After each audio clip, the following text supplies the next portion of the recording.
Hello and welcome. We are talking about how to protect your time. I know a lot of you watching right now or listening, you have a lot of you need more time. You need to get your time back. And whether you have an executive assistant or you are the person that is really going to be your gatekeeper to your calendar, we've got to get you better at saying no to things so that you can say yes to the opportunities you know you need to be saying yes to. So, welcome. If you're brand new to me, my name is Stacy Tuschel, and here at Foot Traffic, we help small business powerhouses get more customers through the door, more profit in their pocket, more happiness in their home through our signature framework, well-oiled operations. So, today we're talking all about time. Now, I know when people come to me, they typically want not just a really wealthy, successful business, but they also want to have freedom and flexibility to enjoy the success of their business. So, we're going to be talking about how do we get more of that. Now, here's the thing. You can't be doing everything everyone asks of you. You have to be okay with saying no and really feeling that FOMO. How many of you say yes to everything because you feel like this could be the thing? Like, if I don't say yes to this, I'm going to lose out with this. Or I'm still in a mode of just bringing everything on to see what works out, right? So, from the beginning, I would say yes to every single podcast that would ask me. I wouldn't even check to see, do they air their podcast? Or is anybody listening to it? Right? All the things I would just say yes. But as time got more and more, I should say, like, not available, right? Non existent, I had to start to be more selective. So you can't be doing everything at any level, no matter who you are, what stage you're in, no matter how much you're grossing in your business. You really have to set boundaries, or what I call non negotiables. So I want you thinking about what are yeses before you ever say yes or no to anything. In the moment, you just say yes, right? But if we have a plan before that happens, you'll be very clear on, is this a yes or is this a no? And when you get clear, it will be very easy for you to pass this off to somebody else to say yes or no for you. Stick around with me long enough and I will convince you you need an EA checking your email or somebody helping you with your DMs or all the things, okay? So you can't be doing everything everyone asks of you. You've got to start to have better boundaries in place. Most people I work with, I don't have a lot of people saying like, "Oh, my time is just perfectly spent." Most people know they want to up level, okay? Now, I also see a lot that people are just nice and they want to be nice to this person asking, or they don't want to look bad like they're too good for this person. So what do? They say yes, right? And this even happens when the school asks for you to volunteer or anything like that, right? You feel bad. So you say yes, not because you want to, but because you feel obligated. And we've got to get you out of this obligation and really into this being a absolutely, I can't imagine saying no to this opportunity. And if you're ever on the fence of like, maybe, maybes need to be no's. Okay. This needs to be an over the top, shouting from the rooftop, yes, before you decide if you're going to move forward or not. Okay. So, with that said, a couple of things are currently happening, and I want to see if you identify with this, right? You end up feeling like you've said yes to too many things. You're being pulled in a million different directions and you feel scattered. Your productivity is suffering. The time that you could have spent on your vision, your goals, your revenue generating activities now goes down the drain because of other people's requests. This is where I get really nervous when people start to open up email first thing in the morning. Because what's happening is you're letting somebody else decide what you're going to do today versus email at the end of the day when you've had the productivity you're looking for in your workday. Okay. So we want to make sure that as you're thinking about what's going to be coming up and what you want on your calendar, it is for sure something you intended on and not accidentally stumbled into. Okay. So you can know exactly what to say to these requests. I'm going to teach you a couple things today. I want you to already know how to say no. I want you to know what this looks like. Okay. So you can say, exactly what you need to say ahead of time without hurting anyone's feelings or burning any bridges, having anybody feel, oh, she's too good for this opportunity. Okay. So we're going to talk about saying no. How many of you know you need to get better at saying no? Say me in the chat. Okay, a couple things you're going to be able to do. First of all, know that you can say no graciously.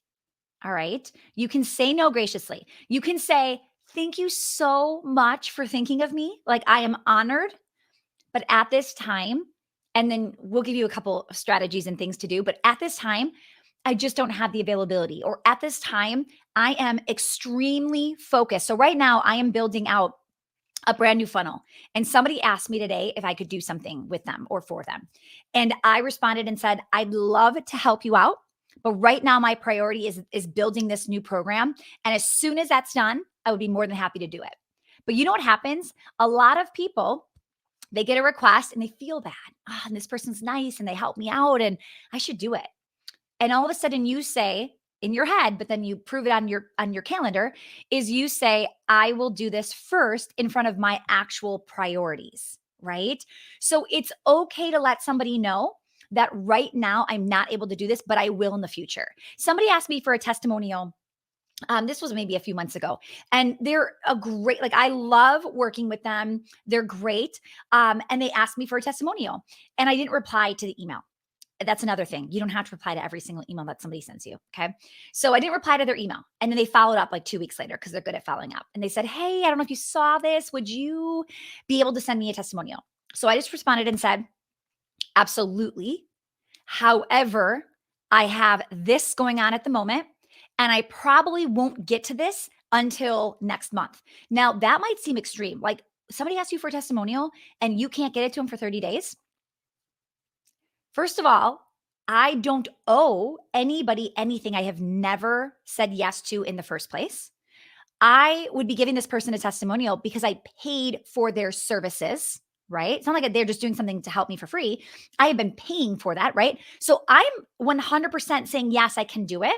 But I just had to say, not until then, because I know my days are booked solid. Okay. These things that I'm saying, some of you are going, I can't believe she said that. I can't believe she put that in the email, right? You've got to get good at putting yourself first. It's okay to put your business in front of somebody else's, right? Okay. So there's a way to say no graciously. Next, I also give another tip of blame it on your schedule. So I wish my schedule would allow, but unfortunately at this time I have to say no. It's funny because I control my schedule, but I'm blaming it on it like it's a third party. Right? And I don't have to have it. I don't have to give you a reason. I don't have to describe why. I don't need to explain. I am just letting you know, I wish my schedule would allow for this, but unfortunately at this time I have to say no. That's it. One sentence. That is how easy this can be. Okay, next, this is a big one that people forget to do. You can still say no while being helpful and sending them someplace else. So maybe somebody's requesting something of me and I can't, but I could absolutely have somebody on my team help them out. Or I can't, but I have a podcast all about this and I could just gift them the podcast or gift them something behind the scenes in one of my programs to say, hey, I want you to watch this. Okay. So please know that it could be a resource you already have, whether that's people you have or something you can give as an asset, right? Whatever it is. And somebody might not realize that was the thing that they wanted or needed, but it could be just as good. Okay. So refer them to resources. This is going to be a big one for you. Okay. Now, here's what I want you to remember. It is possible to maintain your boundaries on your time and your energy, right? While also keeping relationships and building new ones. When somebody tells me no, when I ask somebody a question or I'm asking a favor and they give me a response that is in regards to their boundaries and their priorities, and I'm just not their priority at this moment, right? I respect that. And in fact, a lot of times I'm inspired to have better boundaries, right? People think boundaries are selfish, right? And here's the deal. It's okay if they are. It's okay for you to put yourself in front of somebody else. You've got to protect your time and energy. If you are burnt out all day, every day, because you just keep doing what everybody else asks of you and needs of you, and you're even just with your team, right? I go into our project management software when I'm ready. I go in Voxer when I'm able to be present with my team. I don't keep notifications on for anything because then they get to decide when it's time for me to listen, right? Instead, I set better boundaries and I go in when I'm ready to help and assist and guide and teach and lead. Okay. You can do the same thing. Now, one thing I'm going to be bringing on an on-air coaching call in just a second, so definitely stick around. One thing that I want to make sure you've snagged from us, if you haven't already, is comment below the word scripts. If you're listening to this somewhere where you can't comment, you'll want to just DM me on Instagram the word scripts, and I have a bunch of scripts that I have put together where I say no gracefully, whether it's in the DMs, whether it's through email, whatever it is. I want to make sure that you have this in your back pocket. So when somebody puts you on the spot, you know how to respond, right? So I want you going in already feeling confident that if somebody asks you to volunteer or to give them this or to do something for free, you know exactly what to say to them. All right. So yeah, comment below the word scripts and we will get that over to you. And then last, before I jump into our next on-air coaching call, comment the word scale if you'd like to learn how well-oiled operations can help free up more of your time. Some of you are desperately looking to not just generate revenue and increase your profit margins, but you aren't settling. You want it all and you want your time back. And if you want to learn how we can help you do that, just comment the word scale and you can jump on a call with one of our scale specialists and they can fill you in with more details on what it looks like to work with us. All right. I am super excited that I get to bring on one of our rock star clients. I will tell you the people that we are bringing on, these are our powerhouse clients. They are incredible. They are rock stars. And I want you to hear what they're asking because you either will go through it at some point or you maybe are going through it. I will tell you recently I taught inside of well-oiled operations and somebody said, I heard you say it, didn't make, I took notes, I wrote it down. And a week later, the exact thing happened to us. And I was happy that I knew what you had said you had done. So definitely take this information, whether you need it now or you can put it in your back pocket for later. You'll want to stick around. All right, Christina, I am bringing you on. Christina, welcome. I'm so excited to have you here today. I want to make sure that before you ask your question, I want to make sure that you just really quickly share who you are, what your business is, all the things. I think you are still muted. So if you can hit the unmute button. Yeah. Perfect. You're good. Okay. I'm Christina Williams. I own Las Gatas Elite. We are a gymnastics. We're the best gymnastics ninja and aerial arts gym in the Bay Area. So we're in Northern California. And we've been open for 2.5 years. Okay. Amazing. All right. Take this time. Ask any questions you have. So my question really goes around like prioritizing opportunities. Oh, no. It kicked her out. All right. She said prioritizing opportunities. I am going to see if she can come back. Sarah, why don't you reach out? I'm going to actually teach on this for a minute while we're waiting for her to come back. It says device not connected. So it literally looks like her internet or something went out. So let me know if she is going to come back on, but I'm going to teach on this for a tiny bit until she does. If not, we'll wrap up in a minute. Okay. So I'm glad I heard the majority of it. Prioritizing opportunities. Okay.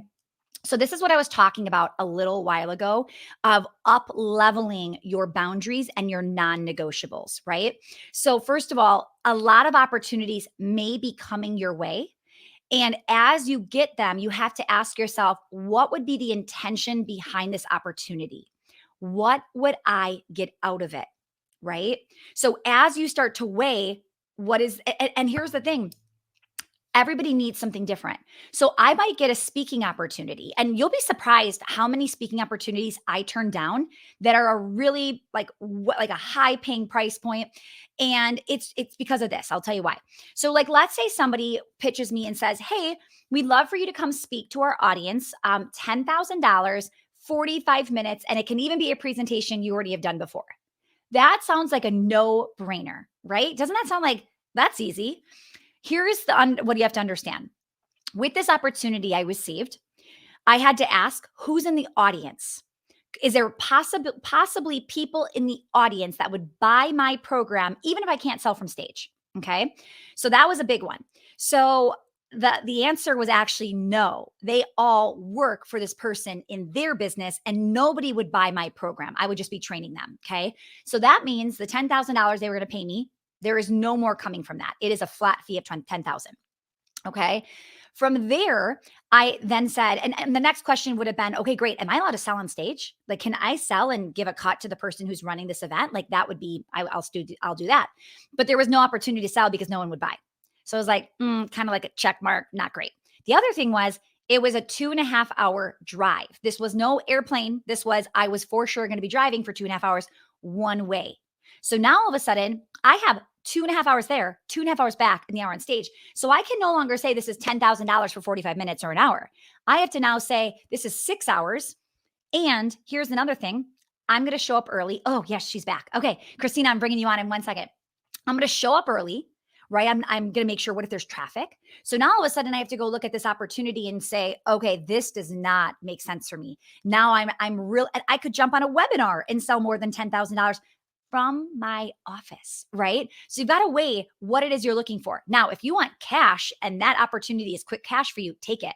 I'm not looking for cash. I'm looking for that freedom and the flexibility. Okay. So excited Christina gets to come back on. Let me bring her on real quick.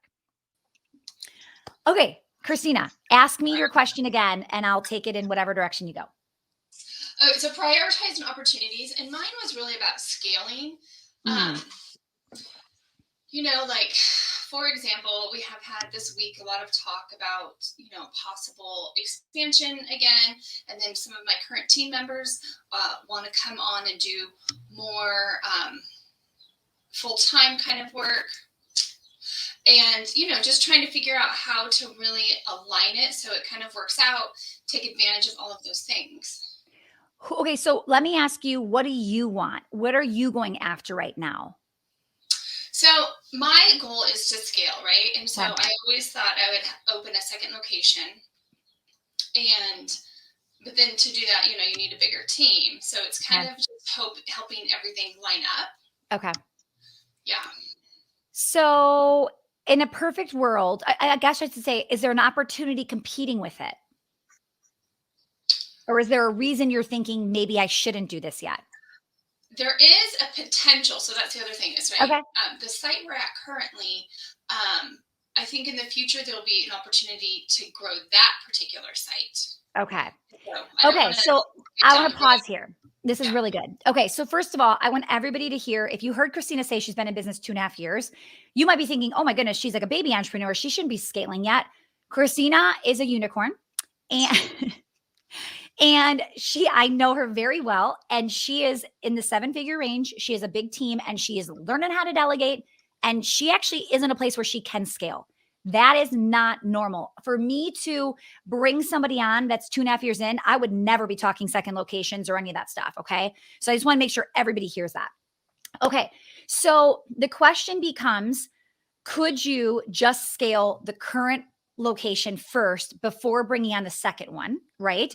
Now, I will tell you this, as somebody who has 2 locations, I actually think it would be easier to try to scale the first location until you truly felt maxed out before you did the second location. Fair. Yeah, I can see why. Yeah. Yeah, right. I mean, and there's a lot of things with the second location that will cost you, the building alone, oh, bummer. The building alone, right? She's a brick and mortar. So she's going to have to go out and get another building, right? She's going to have to do a second phone line, there's a lot of seconds she's going to have to buy.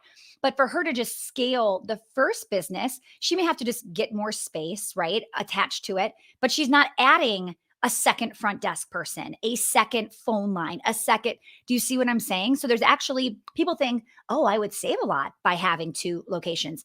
Yeah, but there's other things you have to get double up to. So I think it would be easier for anybody to scale what you already have working and really maximize that before you add on more and something different, something new, especially when she's talking a physical location in another city. I always tell people I have 2 locations. They're neighboring cities. They're 9 miles apart.